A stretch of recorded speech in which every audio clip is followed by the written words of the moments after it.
సనక సనందనాథులు వాళ్ళిచ్చారు మహానుభావులు. వాళ్ళ యొక్క పాదాలపైనే పడండి, శాప విమోచనం కోరండి వాళ్ళ దగ్గరికి వెళ్ళంటే అప్పుడు వీళ్ళు వెళ్ళి ఆ యొక్క సనక సనందనాథుల పాదాలపై పడి మాకు శాప విమోచనం కావాలి అని అడిగారు.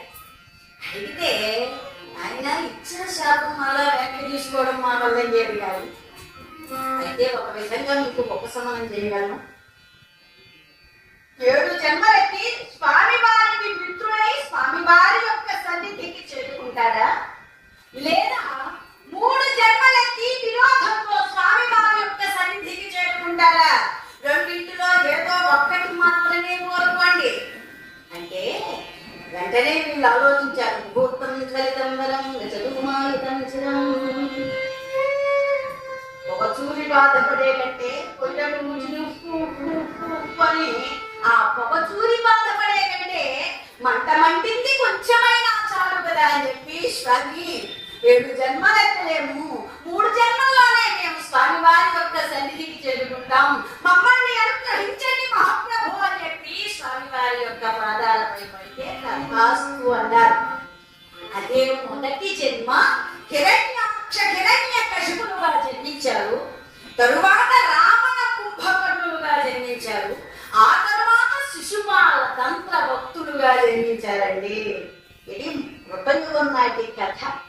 కృతయుగంలో దితి కశ్యపులకు కుమారులుగా జన్మించారండి వీళ్ళిద్దరూ కూడా. హిరణ్యకశిపుడు హిరణ్యాక్షుడు వీళ్ళిద్దరూ కూడా జన్మించారు. జన్మించిన తర్వాత రాక్షసులో ఉన్న తత్వం ఏమిటంటే చక్కగా తపస్సు చేస్తారండి. ఆ తపస్సును ఏదో విధంగా వృధా చేస్తూ ఉంటారు. వేళల్లో చిన్నవాడైనటువంటి హిరణ్యాక్షుడు ఉన్నాడే, ఈయన కండి ఖాళీగా కూర్చుని ఏం చేయాలో అర్థం కాలేదట. పెరిగాడట, పెద్దవాడయ్యాడట. పెద్దవాడైన తర్వాత ఏం చెయ్యాలో అర్థం కాలేదు. గుణశంకరుడు భక్త శంకరుడు పరమేశ్వరుడు యొక్క అనుగ్రహం పొందితే బాగుంటుంది అనుకున్నాడట. అనుకుని ఆ హిరణ్యకశిపుడు పరమేశ్వరుడు గురించి తపస్సు చేస్తున్నాడండి. శంభో శంభో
తపస్సుకు వెళతాను, మీరందరూ జాగరూకులై ఉండండి అని హెచ్చరిక చేశాడు.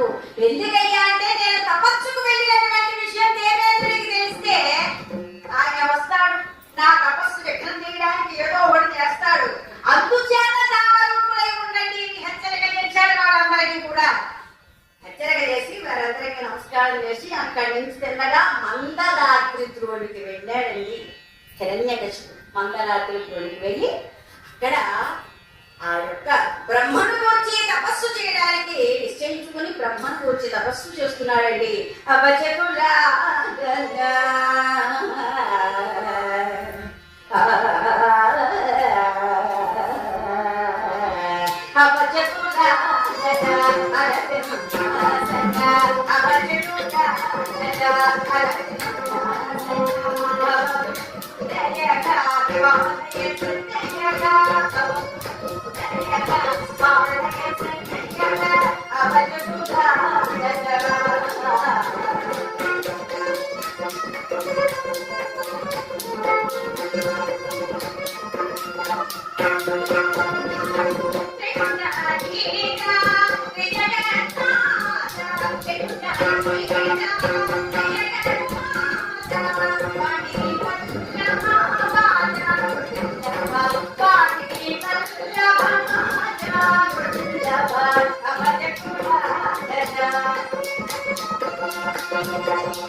ఇక్కడ తపస్సు ఇలా ఉంటే అక్కడ ఎవరికైతే విషయం తెలియకూడదు అనుకున్నారో వారికి తెలిసిందండి. దేవేంద్రునికి ఈ విషయం తెలిసింది. హిరణ్యకశిపుడు తపస్సు చేస్తున్నాడంటే అసలు రాక్షసుడు ఇప్పటికే చాలా ఘోరాలు చేస్తున్నాడు. ఇప్పుడు అతని భార్య గర్భవతి ఉన్నది. ఆమెకు పుట్టబోయేటువంటి కుమారుడు కూడా ఇతని వలె రాక్షసుడై దుర్భాగ్యాలు చేయవచ్చు కదా అనేటువంటి ఉద్దేశంతో ఆ యొక్క దేవేంద్రుడు తిన్నగా హిరణ్యకశిపుడి యొక్క అంతఃపురానికి వచ్చారండి. వస్తే అక్కడ ఆ లీలావతి చక్కగా హాయిగా పట్టుపాన్పుపై పవళించి ఉన్నదండి. పట్టుపాన్పుపై పవళించి ఉంటే ఆమెను చూచారట. చూచి ఒక్కసారి ఆమెపై అలా మత్తు చల్లారట. మత్తు చల్లి ఆమెను తన రథంపై కూర్చోబెట్టుకున్నాడటండి దేవేంద్రుడు. కూర్చోబెట్టుకుని గగన మార్గంలో తీసుకుని పెడుతుంటే మత్తు వీడినటువంటి ఆ యొక్క లీలావతి ఏంటి హంసపూరిక తల్పంపై ఉండవలసినటువంటి నేను ఇలా విహాయస వీధుల్లో విహరించడానికి గల కారణం ఏమిటి? లేదు ఆ తల్లికి లీలావతి పరమ పతికులత సిద్ధాంతం. గగన మార్గంలో పెడుతున్నటువంటి తల్లికి ఒక్కసారి మేల్కాల్సిందండి దేవుడు.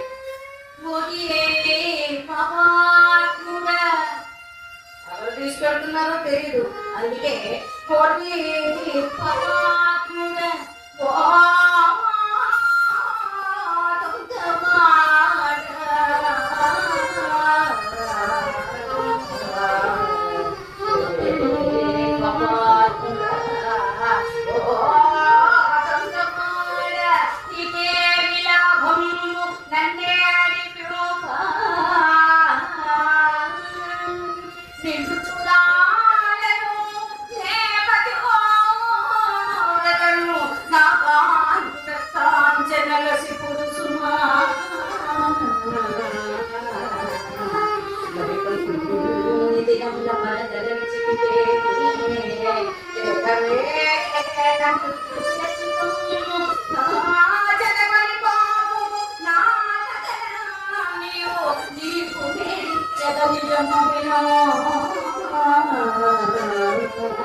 విధి కరుణ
రథాన్ని ఆపారు. నాగమీతుల వారికి నమస్కారం అన్నాడు. నమస్కారం తర్వాత అసలు ఈ పని ఏం చేస్తున్నావో ఏమన్నా అర్థమవుతుందా నీకు? ఈ విషయం కనుక హిరణ్యకశిపుని తెలిస్తే దేవలోకాన్నే నామరూపాలు లేకుండా చేసేస్తాడు. జాగ్రత్త. అసలు ఎందుకు చేస్తున్నావు? నారదా, నీకు తెలియదా? మీరు త్రికాలవేత్తలు కదా, జరిగినది జరుగుతున్నది జరగబోయేటువంటి విషయం తెలిసిన వారు కదా, నేనెందుకు తీసుకుపెడుతున్నానో మీకు తెలియదా అన్నాడా. తెలిసి కాబట్టే వచ్చానయ్యా. అందుచేత నువ్వు నీ యొక్క దేవలోకానికి కాదు తీసుకువెళ్తుంది, నా యొక్క అంతఃపురానికి తీసుకుపెడతాను, ఆశ్రమానికి, నా ఆశ్రమానికి తీసుకుపెడతాను. నీకు యథావిధిగా నీ యొక్క అంతఃపురానికి వెళ్ళవయ్యా అని చెప్పి ఆ లీలావతిని నారదుని వెంట తీసుకువచ్చి అదిగో అక్కడ ఆశ్రమంలో ఉంచి నిత్యము హరికీర్తనలు హరిభజనలు వినిపిస్తూ ఉన్నాడండి నాగమునీయుడు. ఇక్కడ ఇలా ఉంటే అక్కడ తపస్సు కొనసాగుతూ ఉన్నదండి. అతని హిరణ్యకశిపుని యొక్క మోద్భవిలో నుండి తపోగ్ని నలుగులకు కూడా వ్యాపిస్తుండగా దేవాది దేవతలందరూ కూడా భయపడుతున్నారటండి.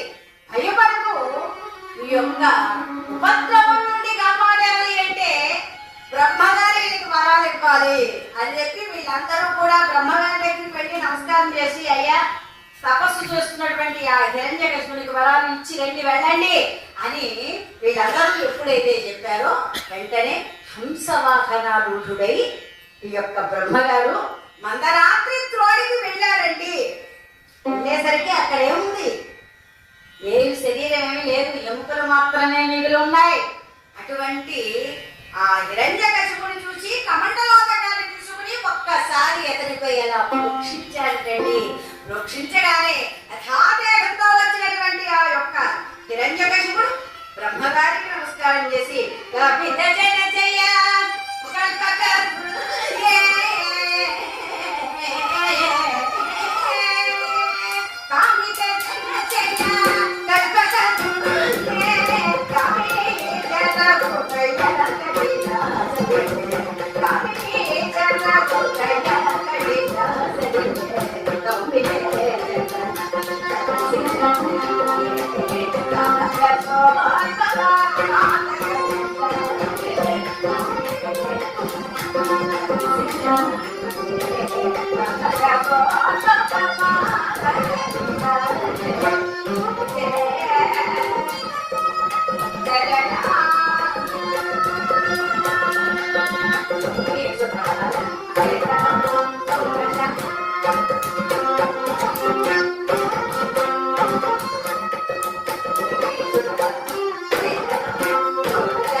ఆ స్వామి వారి యొక్క పాదాలపై పడి, నా తపస్సు ఇన్ని సంవత్సరాలకు ఫలించిందా స్వామి, నన్ను అనుగ్రహించడానికి వచ్చావా అని చెప్పి స్వామి వారి యొక్క పాదాలపై పడితే, అయినా నీ తపస్సుకు మెచ్చానయ్యా, నీకేం వరం కావాలో కోరుకో అని అడిగాడు బ్రహ్మగారు.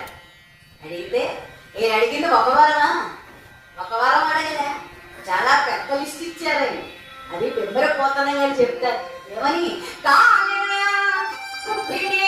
అగ్ని అంబూల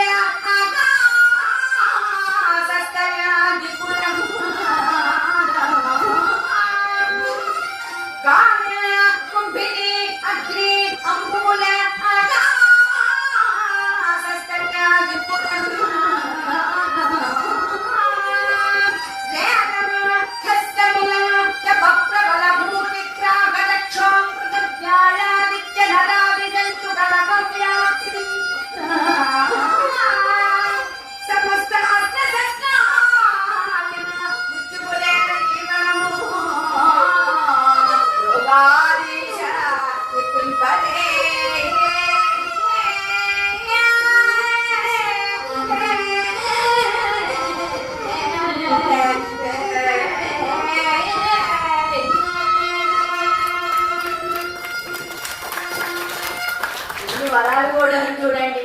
పంచభూతాల వల్ల కానీ, నరుల వల్ల కానీ, వానరుల వల్ల కానీ, ఎంత బయట కానీ, ఇంత లోపల కానీ, ఏ అస్త్రం వల్ల కానీ, ఎవరి వల్ల ఏ విధమైనటువంటి మరణం లేకుండా వరాన్ని ప్రసాదించవయ్యా అని ప్రార్థించాడు.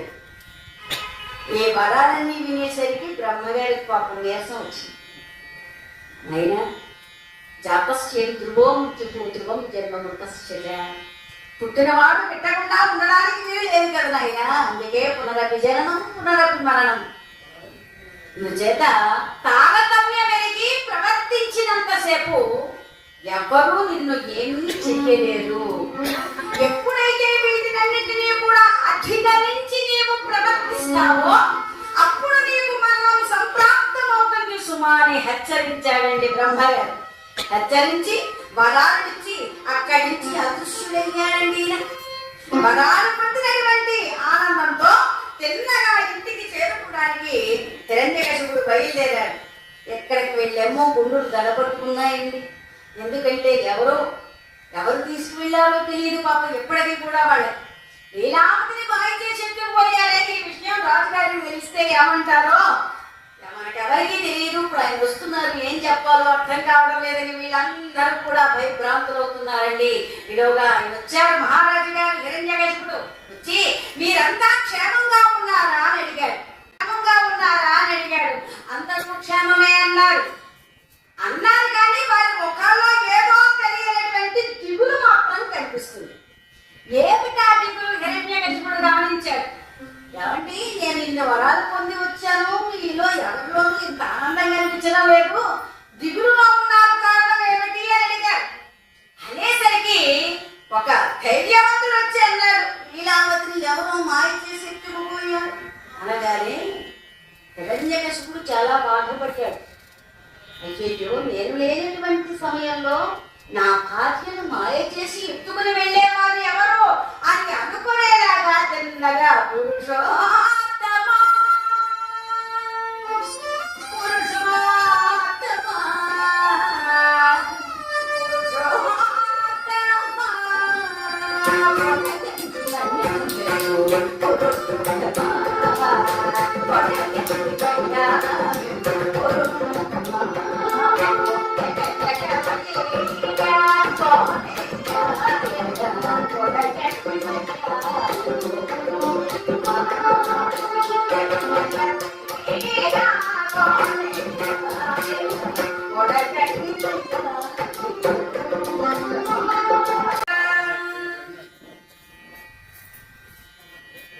నారదుడు లీలావతిని హిరణ్యకశిపుడికి అప్పచెప్పి వెళ్ళిపోవచ్చుగా. అప్పగించి ఒక మాట వేశాడండి. ఎవయావో హిరణ్యకశిప, నీ భార్యను దేవేంద్రుడు తీసుకువెళ్ళిపోతుంటే నేనే రథానికి అడ్డు వచ్చి ఆపి ఎంతవరకు నా ఆశ్రమంలోనే ఉందయ్యా నీ భార్య, ఇదిగోనయ్యా నీ భార్య అని చెప్పి తన భార్యను తనకు అప్పగించాడండి నారదుడు. అప్పుడు హిరణ్యకశిపుడు అనుకున్నాడు, వీడు దొంపదగా ఈ పని చేసింది దేవేంద్రుడా. అందుచేత దేవలోకాలే నామరూపాలు లేకుండా చెయ్యాలి అని తన పరిమాణానికి అప్పగించాడు. దేవలోకంపై దండెత్తండి, దేవతల్ని మాత్రం పెట్టండి అంటే వాళ్ళందరూ కూడా దేవలోకంపై దండెత్తారు. దేవతలందరినీ కూడా బాధలు పెడుతున్నాడు. పెడుతూ ఉంటే ఈ బాధను భరించలేక దేవాది దేవతలందరూ కూడా ఆ యొక్క వైకుంఠవాసుడైనటువంటి నారాయణమూర్తి దగ్గరకు వెళ్ళి చతుర్బాహుడుడై నీల శ్యాముడై పీడ పోసే వాసుడై కోటి గంధపతుల ప్రభావితుడై వస్త్రాన్ని దూరి మరకట మాణిక్యములతో లక్ష్మీదేవి సమీకృతుగా స్వామి అదిగో శేషమాంతుపై గమనించి ఉన్నారండి. అటువంటి స్వామిని చూచారు. స్వామి ఎన్నడూ మాకు దిక్కు కలదు, ఎన్నడూ లక్ష్మీ ఎన్నడూ మాకు దిక్కు కలదు, ఎన్నడూ లక్ష్మీ పాఠమానం మేముక్తి పొందగలము. ఎవరు రక్షణాచు దేవతా ఇన్నర సిద్ధ సాంగం నివేశన నాయకుల సరియుంచు ఆ పండగ తల్లి పరి భగవంతుని పద్మలోచన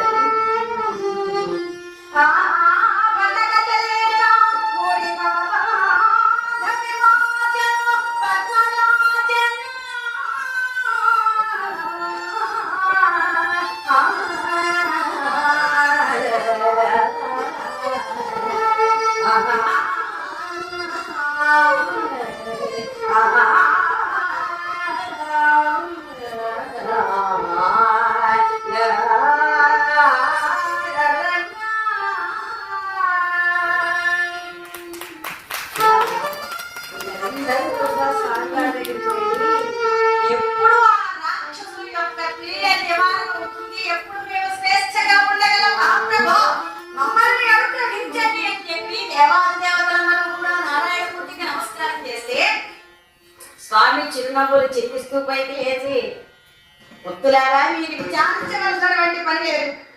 కొద్ది కాలంలో లీలావతికి పరమ భాగవతోత్తముడైనటువంటి ఒక కుమారుడు జన్మించబోతున్నాడు. ఆ కుమారుడి వల్లే హిరణ్యకశిపుడి యొక్క వధ విధానం అవుతుంది, ధైర్యంగా ఉండండి అని చెప్పి శాంతినోక్తులు పలికి అక్కడి నుంచి వారిని పంపించారు స్వామి గారు.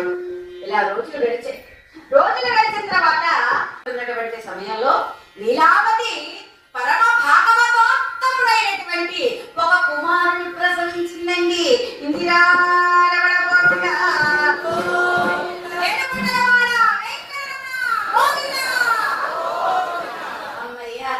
కదిలియండి. ఇప్పుడు ఆనందంగా ఉంది. పుట్టాడుగా ఆ మాత్రం ఆనందం లేకపోతే కష్టమే. ప్రహ్లాదుడు పుట్టడంతోనే నవ్వుతూ పుట్టాడటండి. మనమైతే ఏడుస్తూ పుడతాం, కానీ ప్రహ్లాదుడు నవ్వుతూ పుట్టాడండి. నవ్వు నా చిల్లడు నవ్వు గలవాడు నారాయణుడు. సాక్షాత్తు నారాయణుడికే ప్రహ్లాదుడు అన్నారు. రాక్షసులో ప్రహ్లాదుడు నేనే గర్వంగా చెప్పాడండి ఆయన స్వామి వారు. అందుచేత ఇక్కడ ఆ యొక్క ప్రహ్లాదుడు అంతకన్నా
రాక్షస గురువైనటువంటి శుక్రాచార్య వారు ఆ పిల్లవాడికి నామకరణం చేశారట.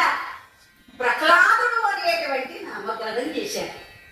ఆ పిల్లవాడు చక్కగా అదుగో దినదిన ప్రవర్తమానుడై అలా పెరుగుతూ ఉన్నాడండి. 5 సంవత్సరాలు ప్రాయం వచ్చింది ఆ పిల్లవాడికి. గడుతి అనేక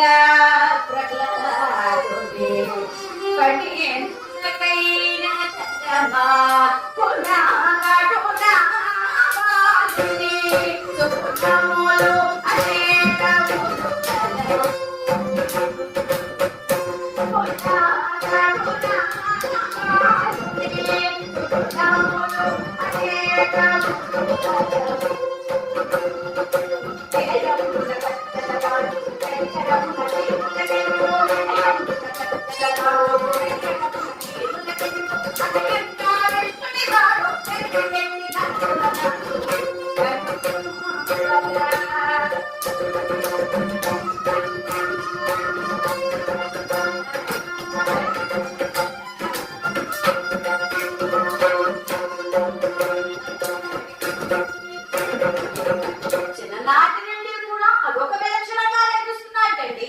అక్కడ ఉన్న రాక్షస పాలన తత్వాలు వేరేగా ఉన్నాయి. ప్రహ్లాదునికి ఒక ప్రత్యేకత ఉంది. పిల్లవాడు సౌమ్యంగా కనిపిస్తున్నాడు. సాధువుల వెంట తిరుగుతూ ఉన్నాడు. ఎక్కడైనా రామభద్ర చేస్తే అక్కడ కూర్చుంటున్నాడు. రాముడే కాదు, భద్ర చేస్తే అక్కడ కూర్చుంటున్నాడు.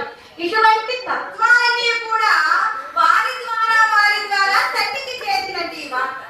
అయ్యో పిల్లవాడు రాక్షస తత్వాలకు విరుద్ధంగా ఉంటున్నారండి అని ఆ వార్త తండ్రికి చేరిందండి. ఓహో 5 సంవత్సరాలు ప్రాయం వచ్చింది కదా బిడ్డకి.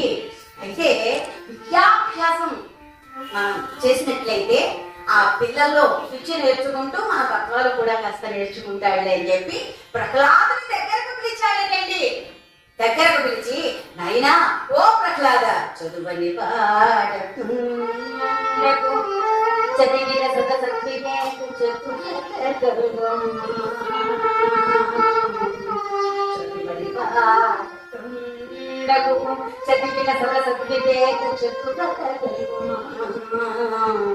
చదువగ బలెగును జనులకు చదువగ బలెగును జనులకు చదివా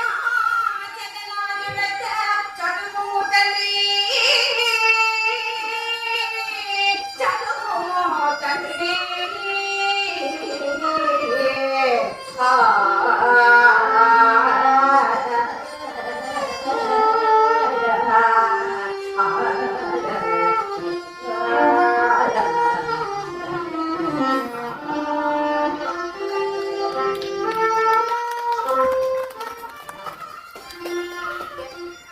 రాజు దగ్గర కూర్చుని అయినటువంటి హిరణ్యకశిపుడు ఆయన ఈ భవిష్యత్తు మారబోతుంది.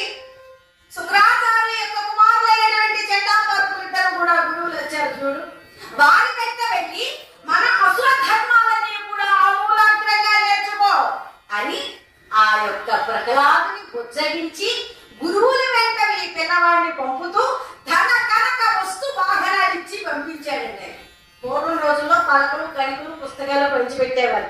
ఇప్పుడు దిక్కి వాళ్ళ కేకులు బుడవలు వీటి వల్ల ఉపయోగం ఉందండి. అప్పుడు చదువుకునేవారి కంట చక్కగా పలకాలని బలపాలని పంచిపెట్టేవారు. పలకం అంటే కూడా మన పిల్లలకు ఇప్పుడు తెలియదు. ఆ కణిక ఎలా ఉంటుందో తెలియదు. రాయడంతోనే మరి పెన్నుతోనూ పెన్సిల్తోనూ మొదలు పెడుతుంటే కణికలు ఏం తెలుస్తాయి అయ్యా. కానీ ఇక్కడ తన కనక వస్తు వాహనాలు ఇచ్చి గురువు గారికి ఈ పిల్లవాడి గురువులు అంటే పంపించాడండి హిరణ్యకశిపుడు. ఈ పిల్లవాడిని ఎక్కడ చేర్చారు? రాక్షస బాలకులందరూ చదువుకునేటువంటి పాఠశాలలో ప్రవేశపెట్టారండి. అక్కడ పిల్లలందరూ కూడా చూస్తే వ్యోమయంగా కనిపిస్తున్నారు. కానీ ఎవరిని కూడా ధిక్కరించలేదండి. అది గొప్పవాడి యొక్క మనస్తత్వం ఏంటంటే, వాడు ఏంటి బాబు ఎలా ఉన్నాడు, చాలా వికారంగా ఉన్నాడు అని అనకూడదు.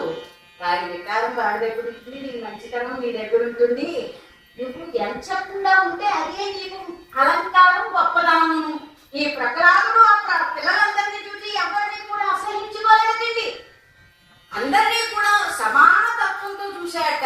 గురువులు కూడా ఆ పిల్లలకి ఏం బోధించారు?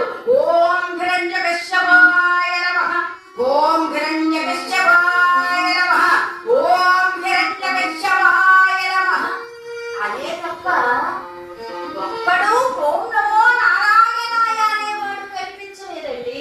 ప్రహ్లాదుడు చాలా బాధపడ్డాడు ఆ చిన్న వయసులోనే. దేవుడి నా తండ్రి మాట పలుకుతున్నారు, నా తండ్రి నామస్మరణ చేస్తున్నారు, వీళ్ళకి ఏమిటి ఉపయోగం? దీనివల్ల ఏమొస్తుంది? సర్వాంతర్యామైనటువంటి నారాయణమూర్తిని వీళ్ళందరూ మర్చిపోయారే, వీళ్ళకి నేను చేర్చాలంటే ఎలాగని అదే ఆలోచిస్తున్నాడు ప్రహ్లాదుడు. పాఠశాలలో ప్రవేశించిన దగ్గర నుంచి కూడా ఇక్కడ గురువులు చెప్పినటువంటి పాఠాలన్నీ కూడా చెబుతున్నాడు. అప్పటికక్కడే అప్పగించేస్తున్నాడు. ఏకసంతాగ్రాహి వెళ్ళి అప్పుడే అప్పగించేస్తున్నాడు. గురువులు ఎప్పుడు కూడా లఘువుగా భావింపలేదు, ధిక్కరించలేదు. ప్రహ్లాదుడు ధిక్కరించకుండా వారు చెప్పినటువంటి పాఠాలు నేర్చుకుంటున్నాడు, అప్పగిస్తున్నాడు. ఇలా రోజులు గడుస్తున్నాయి. రోజులు గడుస్తుంటే ఒక రోజున తండ్రి అయినటువంటి హిరణ్యకశిపుడు మన పిల్లవాడు ఏమైనా ప్రయోజకుడు అయ్యాడా, వీడిలో ఏదైనా మార్పు వచ్చిందా, ఏమిటో చూద్దాం అని ఆహ్వానం పంపించారండి గురువులు. గురువులు ఆహ్వానం చూశారు. అయినా ప్రహ్లాద, నాన్నగారి దగ్గరికి పెడుతున్నాం జాగ్రత్త, ఇక్కడ మేమేం పాఠాలు చెప్పామో అదే చెప్పాలి అన్నారు. అలాగే గురువు గారు మీ ఆజ్ఞ ప్రకారం అట్లాగే చేస్తాను అన్నాడు. చక్కగా ఉంది. వరకు పిల్లవాడిని వెంట పెట్టుకున్నారు. తిన్నగా తండ్రి అయినటువంటి హిరణ్యకశిపుని యొక్క అంతఃపురానికి తీసుకువెళ్ళారు. ఆ సభలో చక్కగా హిరణ్యకశిపుడు కూర్చుని ఉన్నాడండి. తండ్రి వంక చూస్తూ ఆ యొక్క ప్రహ్లాదుడు చక్కనైన చిరునవ్వుతో వస్తూ ఆ తండ్రి గారికి జ్యోతులు చేసి పాదాభివందనం చేశాడండి.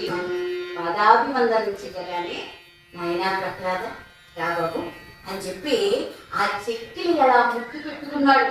ముక్కి పెట్టుకుందా అని చెప్పి తొడపై కూర్చోబెట్టుకున్నాడు. చక్కగా తొడపై కూర్చోబెట్టుకున్నటువంటి కుమారుడు చూచి, నాయనా మన అసలు ధర్మాలు ఏమైనా నేర్చుకున్నావా? గురువులు ఏమి నేర్పారు? ఒక్కటి నాకు వినిపించు నాయనా ఓ ప్రహ్లాద అనగానే వెంటనే ప్రహ్లాదులు రెండు చేతులు కూడా అలా జోడించి దారులకు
అన్నాడు.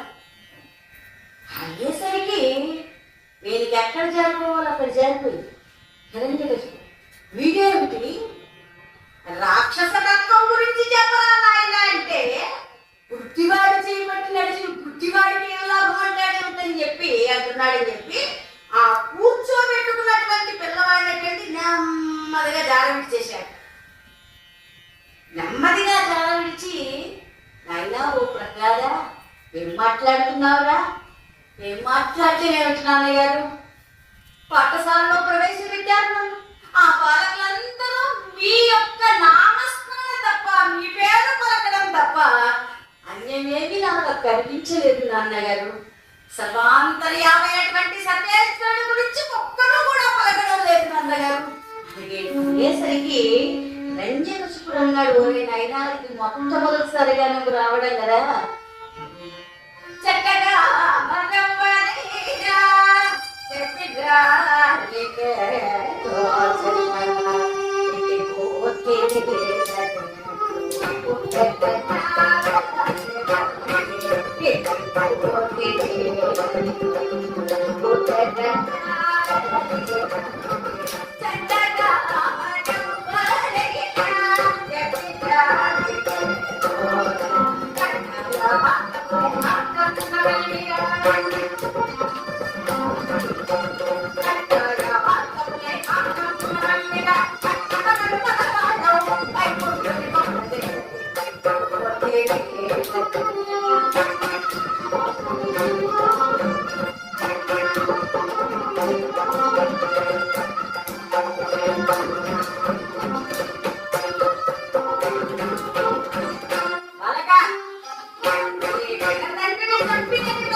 మమ్మల్ని అనుగ్రహించండి అన్నాడు. అనుగ్రహించి మరొక్కసారి ఈ తప్పు జరగకుండా చూసుకుంటామని చెప్పి మరలా ప్రహ్లాదుని తీసుకుని ఆ పాఠశాలలో ప్రవేశపెట్టారండి. ప్రవేశపెడితే అప్పుడు ఈ ప్రహ్లాదుడు ఏం చేశాడు, ఓ బాలకులారా, మనకి జన్మ సార్థకత కావాలి అంటే విష్ణువు అనేటువంటి భగవంతుడు లేనటువంటి వాడు ఒక్కడు ఉన్నాడురా, వాడి యొక్క స్మరణ చెయ్యాలిరా, రండిరా బాలకులారా అని చెప్పి ఆ బాలకులందరినీ కూడా దగ్గరకు తీసుకున్నాడండి.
ఎప్పుడైతే ఈ స్మరణ చేసి వినిపించాడో ఇంతకు ముందు ఈ స్మరణ ఎవరు వినలేదు.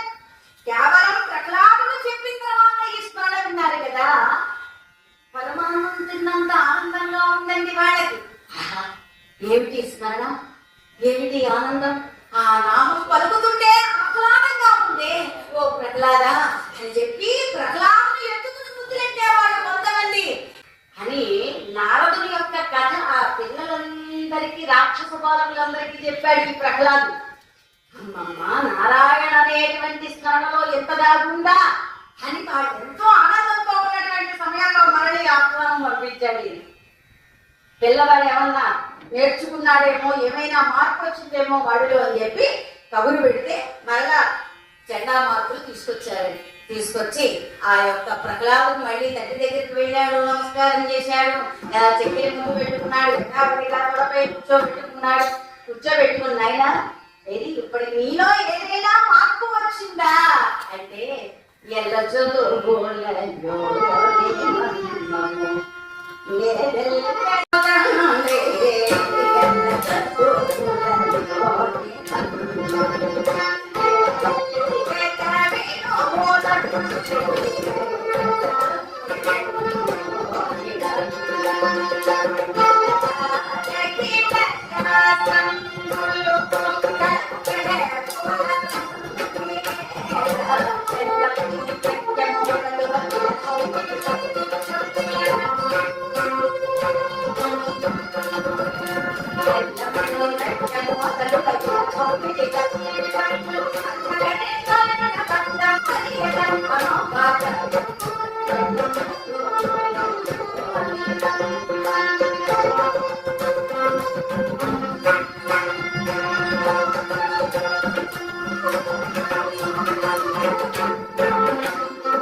శాస్త్రాలు చదివి చదివి సాధన తెలియకుండా గ్రంథములు చూచి చూచి అవి గొంతుల వలె మనల్ని పట్టి పీలుస్తున్నాయి. కానీ చనిపోవడం కంటే నవవిధ భక్తి మార్గాలలో దేనినైనా ఒక దాన్ని ఆశ్రయించి ముక్తి పొందవచ్చు. శ్రవణం, కీర్తనం, విష్ణు స్మరణం, పాదసేవనం, అర్చనం, వందనం, దాస్యం, సత్యం, ఆత్మ నివేదనం. ఈ నవవిధ భక్తి మార్గాలలో దేనినైనా ఒక దాన్ని ఆశ్రయించి ముక్తి మోక్ష ప్రాప్తి పొందవచ్చు. అంటే మన పినతండ్రిని చంపినటువంటి హరి మీద పగ పెంచుకోమంటే హరి గురించి నాకు చెబుతున్నావు ఏమిట్రా? అసలు ఈ బుద్ధి నీకు ఎట్లా వచ్చింది అంటే రాయా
ప్రకృతిలో ప్రతిదీ కూడా ఇంతేనని చెప్పి గుర్తొచ్చి పిల్లలెక్కించినట్టుగా ఈ ప్రకలాదుడు సభాభవనంలో ఎప్పుడైతే హిరణ్యకశిపుని చెప్పారో జెండా మార్పులపై ఆగ్రహించి ఇక మీరు బడికి రాడు, మీ తండ్రి అయినటువంటి శుక్రాచార్య వారి పిల్లవాడికి కరెక్ట్ అని చెప్పి ఆ శుక్రాచార్య వారిని పిలిపించి ఈ విష్ణు భక్తి విదూరునిగా మార్చండి పిల్లవాడిని అని చెప్పి శుక్రాచార్య వెంట పంపించారు. ఆయన ఏం చేస్తారు?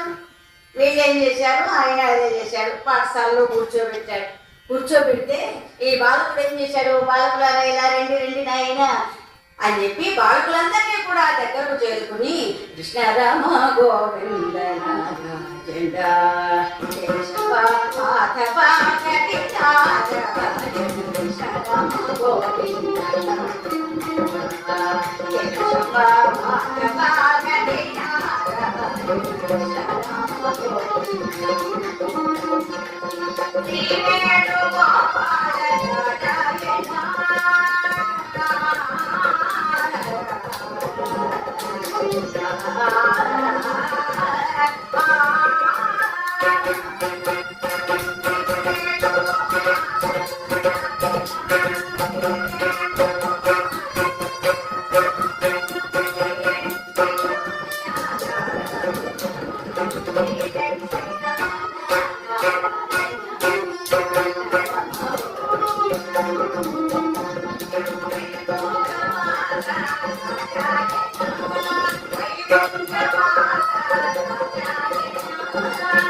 నారాయణ స్మరణలో చెప్పి ఆ ప్రజాన్ని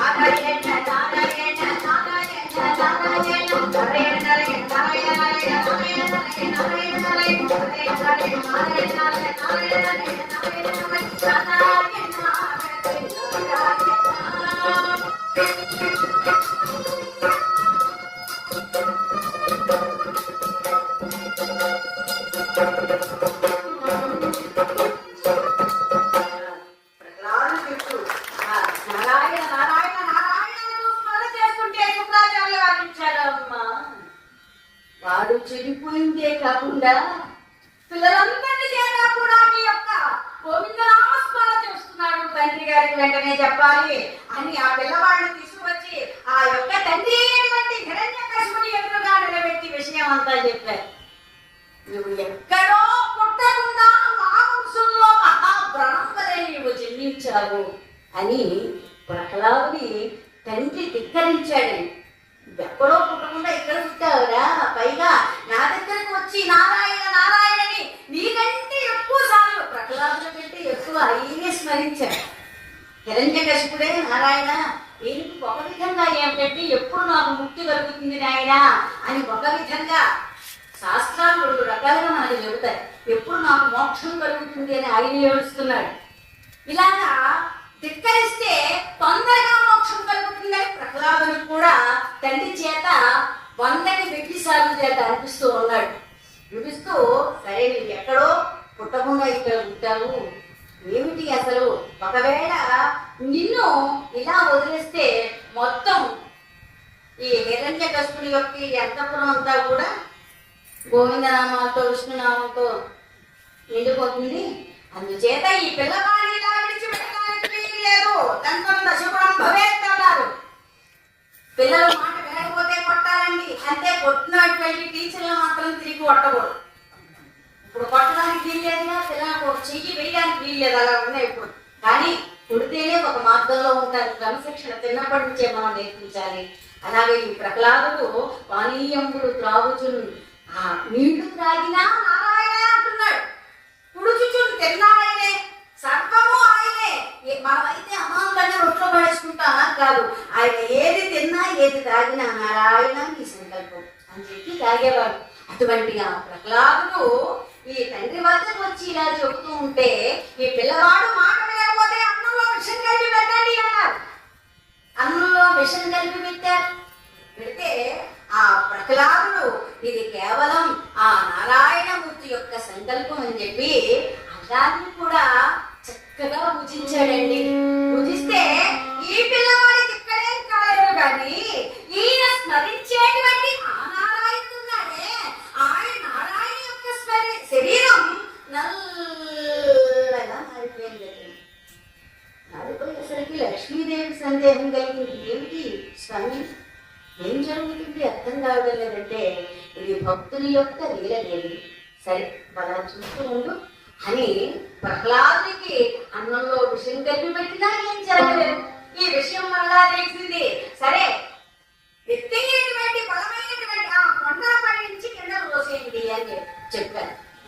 కింకర్లు తీసుకెడుతున్నారు. పిల్లవాడు చూస్తే అందంగా ఉన్నాడు, చక్కగా మాట్లాడుతున్నాడు, పెద్దలైన వినయ భావం కూడా ఉంది కదండి పిల్లవాడికి. అందుచేత ఆయన ఓ బాలక నువ్వు హరిని స్మరించడం మానేస్తే నేను నాన్నగారి దగ్గరికి తీసుకెళ్ళిపో, మీ కర్తవ్యాన్ని మీరు నిర్వర్తించాలి. నాన్నగారు చెప్పినటువంటి మీ కర్తవ్యాన్ని మీరు నిర్వర్తించండి, దీనిలో మమాటం లేదు అని చెప్పి ఆ ప్రహ్లాదుడు ఆ యొక్క పిల్లలు తీసుకుపెడుతున్నటువంటి మార్గంలో అడుగుతుంటే ఆ ఎత్తైనటువంటి కొండల పైకి తీసుకువెళ్ళారట. తీసుకువెళ్ళి ఆ కొండల పై చికెన్ చేశారటండి. తల్లుడి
రక్షిస్తాడు, కనికరించు కాపాడు స్వామి అని చెప్పి ఆ ఎత్తైనటువంటి కొండలపై నుంచి కిందకు పడేస్తే స్వామి వారి యొక్క స్మరణ ఎప్పుడైతే చేశాడో పాంపపై పడున్నట్టు ఆ యొక్క పిల్లవాడికి ఏమీ జరగలేదండి.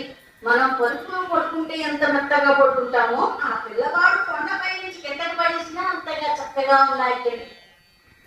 ఎంత జరిగినా ఏం కాలేదంటే ఆగ్రహం పెరిగిపోతుంది. ఇన్ని పరీక్షలు పెడుతున్నా నువ్వే తెలుస్తున్నావు తప్ప నన్ను ఎక్కడా గౌరవించేటువంటి ఇది కనిపించడం లేదు. దేవుడి అసలు ఈ భావం ఏమిటో నాకు అర్థం కావడం లేదు. హరి అసలు ఎక్కడ ఉన్నాడు రాని అడిగాడు. హరి ఎక్కడ ఉండడం ఏమిటి నాన్న? హరికి సమస్త కర్మములను అర్పణ చేయగలుగుతున్నాడు. ఎంత చక్కగా చెప్తున్నాడు చూడండి.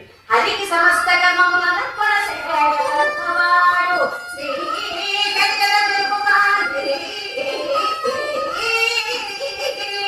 తన హరియగా తెలుసని వాడు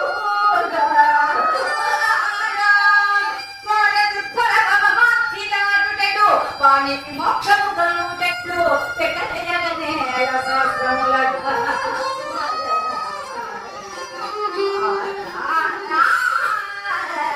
హరిభక్తియ తండ్రి మేలకు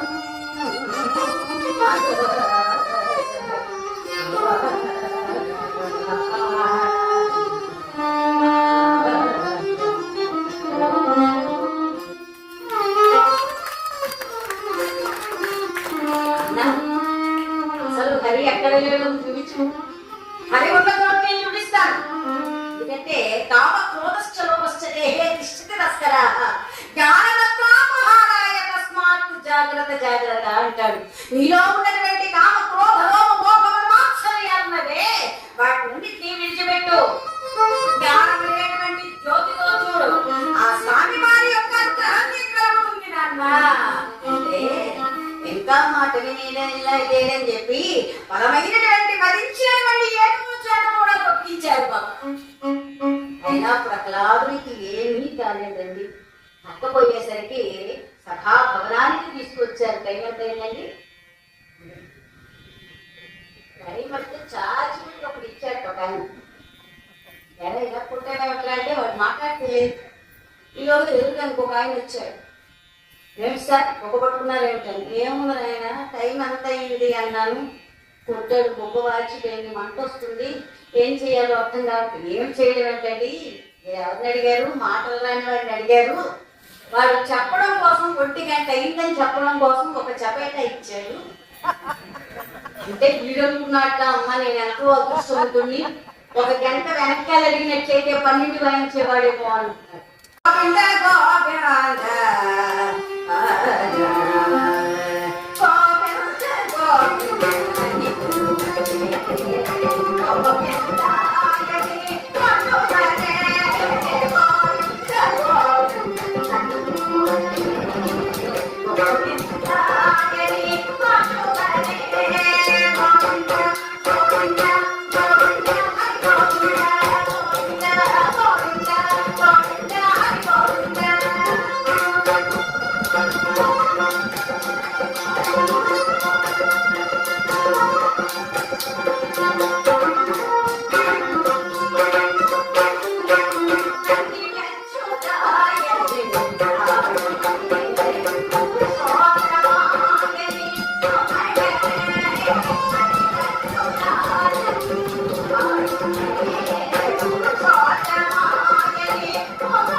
ఈశుండు కరెంటు కన్ని వెలుగుగానే ఆయననున్నాడు. అసలు ఎక్కడ చేయడం చెప్పయ్యా మనోడు నీ యొక్క ఎక్కడ చేయడం చెప్పు. అంత బహిష్ట సర్వం వ్యాప్తి నారాయణ అంటుంది కదా వేళ. నీ చేత అన్నిటా ఉన్నాడు, నీవు జ్ఞానం అనేటువంటి జ్యోతితో చూడవయ్యా అని చెప్పి ఆఖరిగా చెప్పాడు. అయితే ఈ సభలో ఇన్ని ఇరపు స్తంభాలు ఉన్నాయి కదా, ఈ స్తంభంలో ఉన్నాడా, ఈ స్తంభంలో ఉన్నాడా, ఈ స్తంభంలో ఉన్నాడా అంటే ఇలా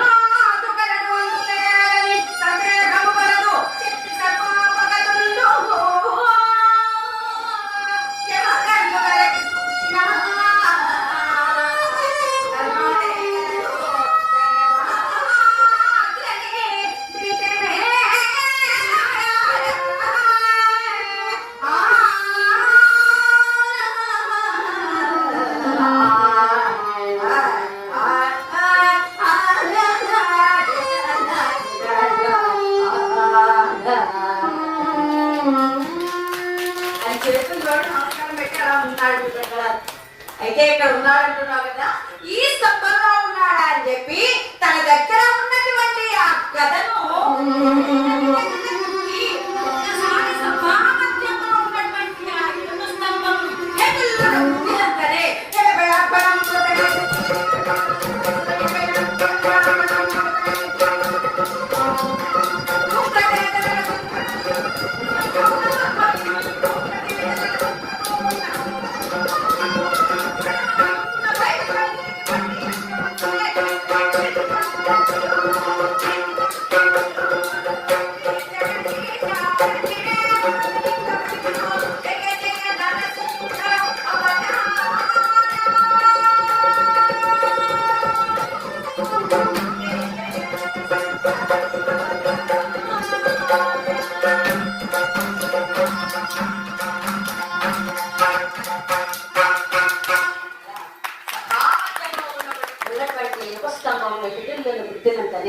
చిటచిటనేటువంటి మునుగురుడు సభామధ్య నుండి నరసింహస్వామించారండి.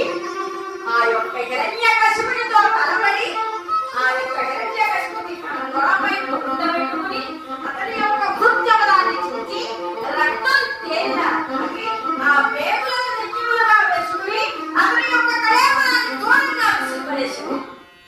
ఆ ఉగ్ర రూపాన్ని చూడడానికి ఎవ్వరూ కూడా భయపడుతున్నారు, అందరూ భయభ్రాంతులవుతున్నారు. ఇదేం తీస్తాను, ఇంత ఉగ్రరూపం మేమెప్పుడు చూడలేదు. లక్ష్మీదేవులు అన్నారమ్మా, స్వామి వారిని సంతృప్తి చెయ్యమంటే ఈ స్వయంలో నేను వెళ్ళలేను స్వామి దగ్గరికి, ఇది నా వల్ల ఏ పని కాదు అంటే అప్పుడు ప్రహ్లాదు అన్నారు, అయ్యా ఓ ప్రహ్లాద, ఈ వల్లే కదా స్వామి వారి అవతారాన్ని దాల్చారు, ఒక్కసారి వెళ్ళి స్వామివారిని సంతింప చేయవయ్యా ఓ ప్రహ్లాద అన్నాడు. వెంటనే ఈ ప్రహ్లాదుడు స్వామివారి యొక్క సన్నిధికి వచ్చారు. స్వామి నన్ను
పుణ్యమూర్తే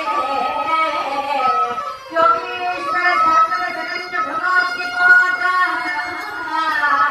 లక్ష్మీ లక్ష్మీ నృసింహ మమత